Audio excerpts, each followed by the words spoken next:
Okay, so once you get your standoffs screwed in, they're just finger tight, they're kind of knurled. Then you put on the cross pieces here, and you can see they have multiple holes here.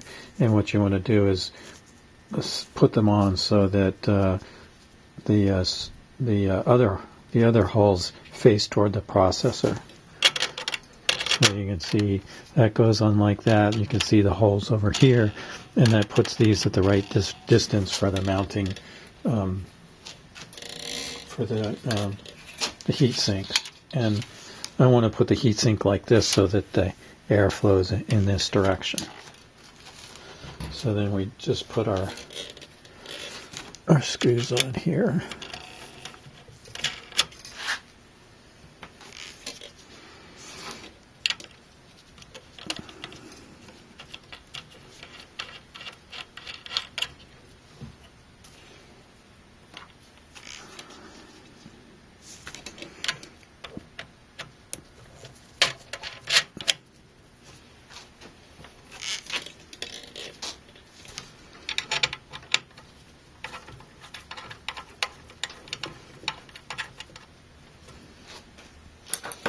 And I'll just tighten them down.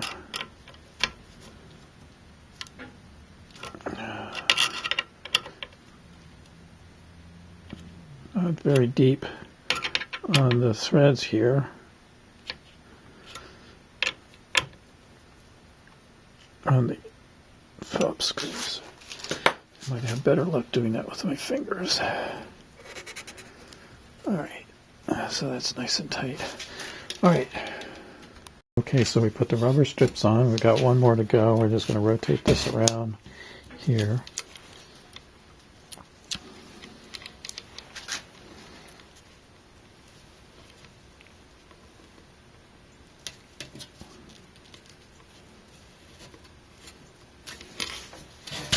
Okay, so you got rubber strips on those sides, rubber strips on this side. Airflow is going to go this way. So we're going to take our fan, and you can see at the top of the fan, there's an arrow here that tells you the airflow direction. And since I'm going to sit the CPU cooler like this on top of the processor, and this edge will be the top of the motherboard, I want my fan cable to be toward the top. And I guess I could go this way, but it seems to, maybe this will be a better way to dress the cables, is to go right like this. So you take these little clips here and you insert them in like so.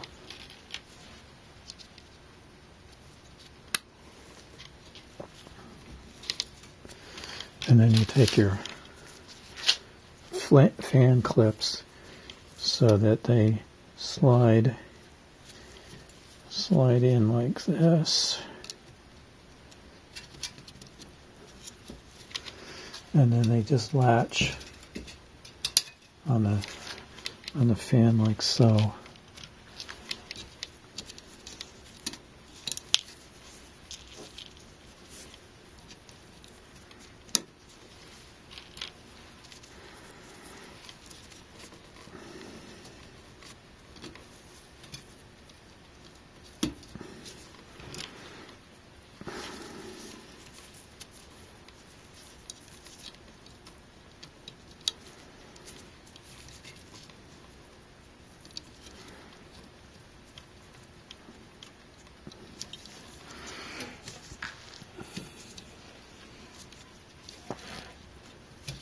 So now we can just latch this in here.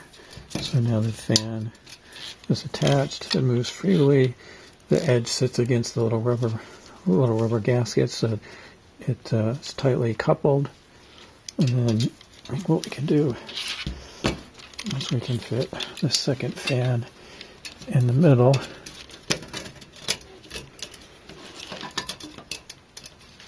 Let's see here.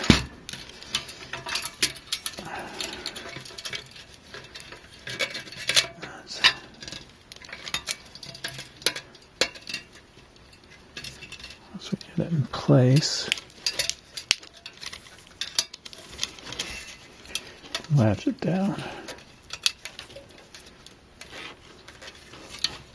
And that's crooked. Just lift this off.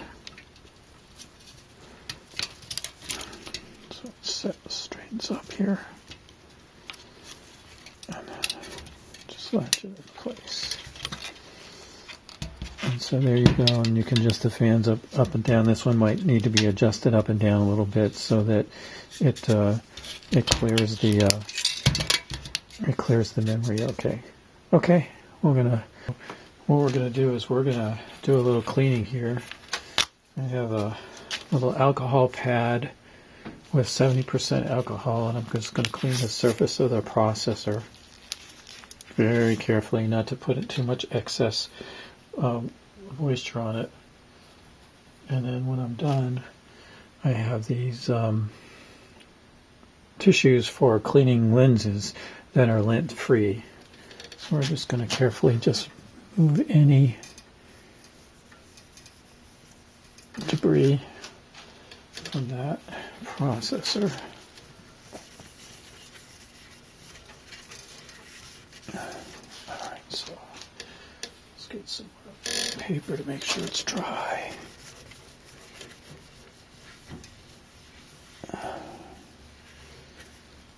Okay, that feels pretty good. Okay, and then we're going to open another one and do the same thing to the heatsink. So the heatsink has a plastic cover on it to protect the surface. So we're going to pull that off.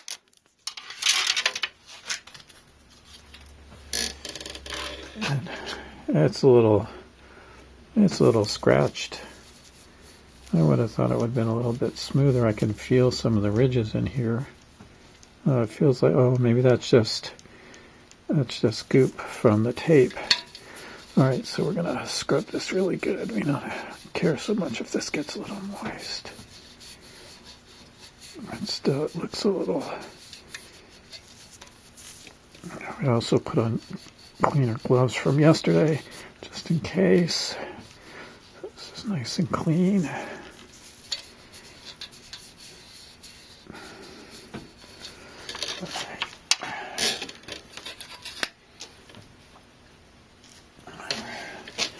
And we're going to take our lint-free paper,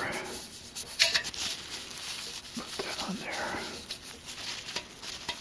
Now I'm really concerned about getting a good coating of.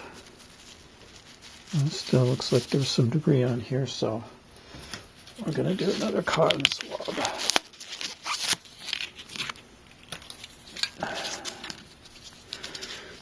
The thermal compound has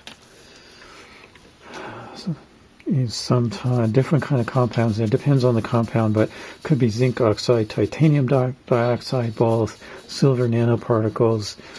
They can be in the 50 to 100 nanometer range. So it's really important to have this really clean, because any debris will leave a big bump that keeps heat from flowing out. Really pressing on this. Let's flip it over here. Make sure it's really clean. And it's good not to use your fingers, because your skin cells could be like a micron in diameter, so it's like a giant boulder, a real impediment to your thermal coupling. You want a really good low thermal resistance.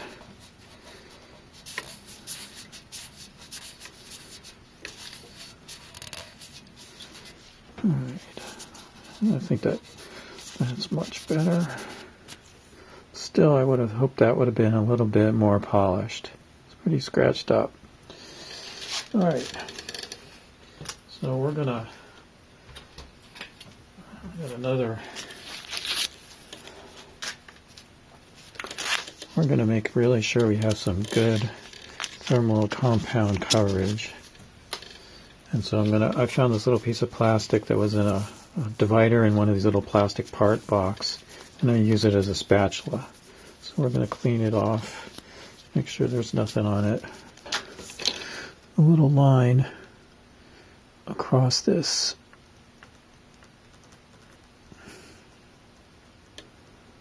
Like so. And then we're going to take our little spatula and we're going to spread it out.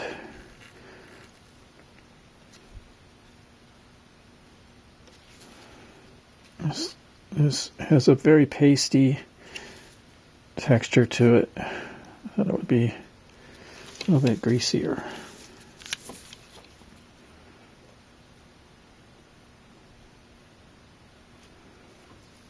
Oh, there we go. It's starting to be, maybe the beginnings of it is a little dry.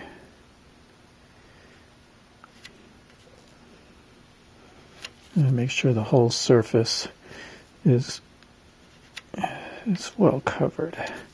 It's a little hard to get at.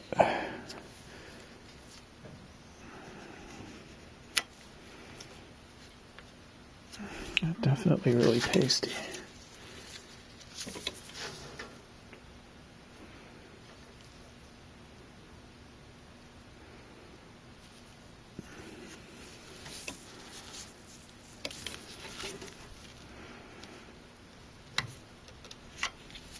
That's better.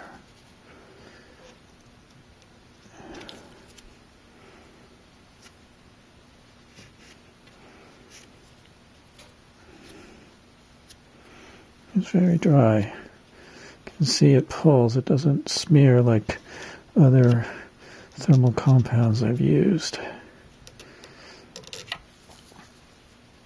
Let's try to get a nice coating.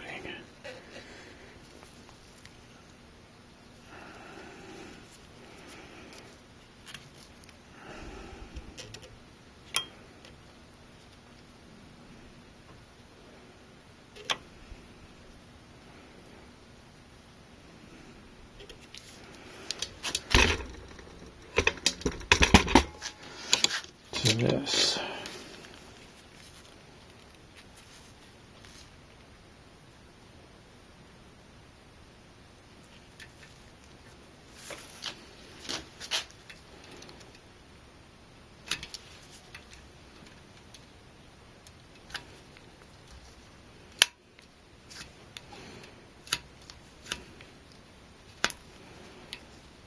All right, that's not working very well at all. Let's see what we got here. Bite on my fingers a little bit.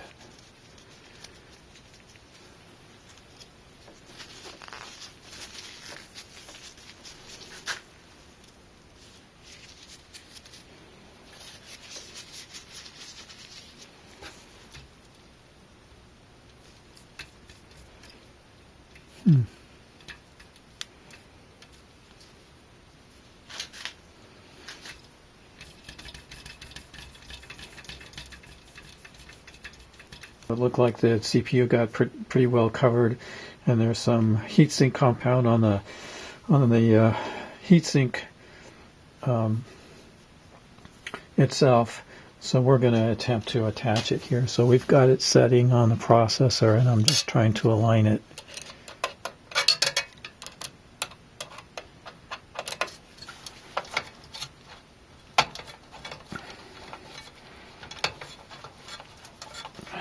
Catch. Yeah, I think so. All right.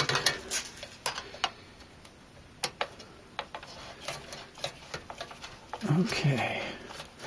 It's a little tricky to get latched on.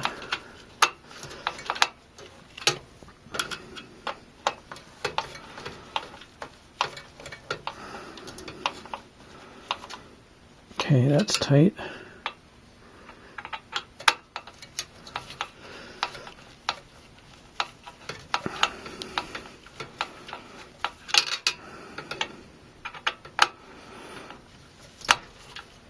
That one's tight. Oh, that's wonderful.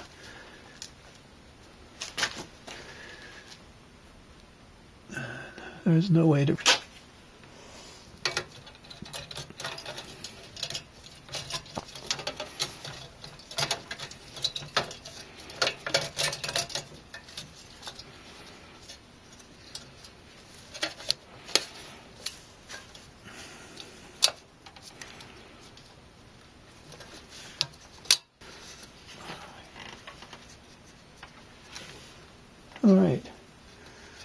it looks like it's doing good. And this bottom one, slide it up a little bit, and it clears the RAM with no problem. So it looks like you have some adjustment here on how these sit. And then what we'll do is we have this Y adapter.